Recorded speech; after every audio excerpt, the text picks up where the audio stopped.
ਨੀ ਸੁਣੀ ਸਹੀ ਅਸੀਂ ਨਾਗ ਕਾਲੇ ਲੜਦੇ ਆ ਨਾ ਆਪਸ ਹੈ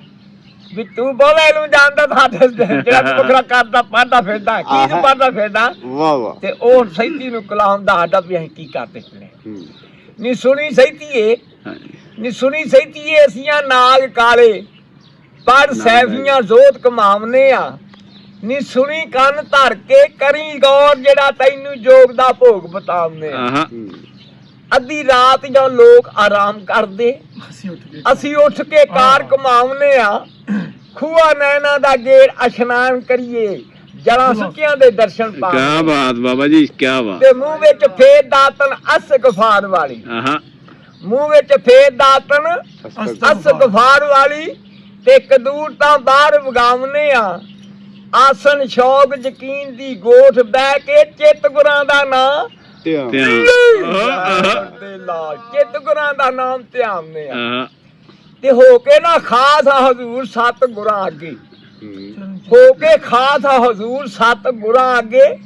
ਚਰਨ ਚੁੰਮ ਕੇ ਸੀਸ ਨਵਾਉਨੇ ਆ ਇਸ ਅੰਧ ਗੁਬਾਰ ਵਜੂਦ ਅੰਦਰ ਸ਼ਮਾ ਇਸ਼ਕ ਦੀ ਚਾਹ ਜਗਾਉਨੇ ਆ ਮਾਰ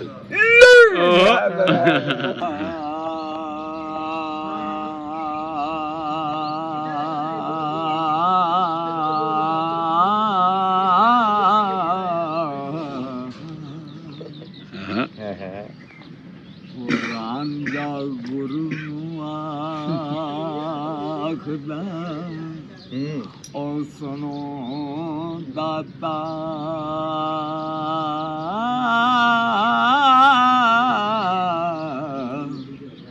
ਉਹ ਕਾਰਨ ਹੀਰ ਫਕੀਰੀਆਂ ਉਹ ਲੀਤੀਆਂ ਨੇ ਉਹਦੇ ਵਸਲ ਦੇ ਆ ਬਿਹਾਇਆਤ ਬਦਲੇ ਓ ਅਸਾਂ ਜ਼ਹਿਰ ਪਿਆਲੀਆਂ ਦਿੱਤੀਆਂ ਨੇ ਤੇ ਉਹਦੀ ਮਖਮਲੀ ਸ਼ੇਜ ਨਸੀਬ ਹੋਵੇ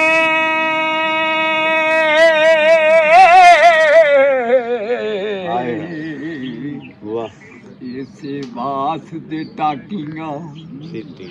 ਉਹ ਸੀਤੀਆਂ ਨੇ ਉਹ ਗਿਣ ਗਿਣ ਕੇ ਲਵਾਂਗਾ ਮੈਂ ਬਦਲੇ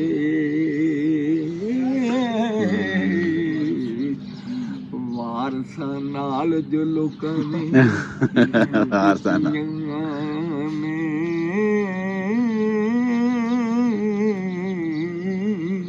ਨਾ ਕਿਆ ਬਾਤ ਵਾਹ ਵਾਹ ਖੈਰਾਂ ਜੀ ਨਾਰਾ ਮਾਰਿਆ ਨਹੀਂ ਜੀ ਉਤੋਂ ਹੋ ਚਲੋ ਲੋ ਇਜਾਜ਼ਤ ਹੋ ਕੇ ਸਾਂਸ ਘੁੱਟ ਲਈਏ ਬਸ ਚਲੋ ਲੰਮਾ ਬੜਾ ਹੈ ਨਾ ਇਸ ਵਾਸਤੇ ਤੇ ਮੈਨੂੰ ਪੁੱਛਦਾ ਸੀ ਕਿੰਨੀਆਂ ਸਤਰਾਂ ਇਹ ਕਾਫੀ ਲੰਮਾ ਸਾਂਸ ਚੜਾ ਕੇ ਤੇ ਨਿਸ਼ਾਤ ਨੇ ਮਨ ਦੀ ਭਾਵ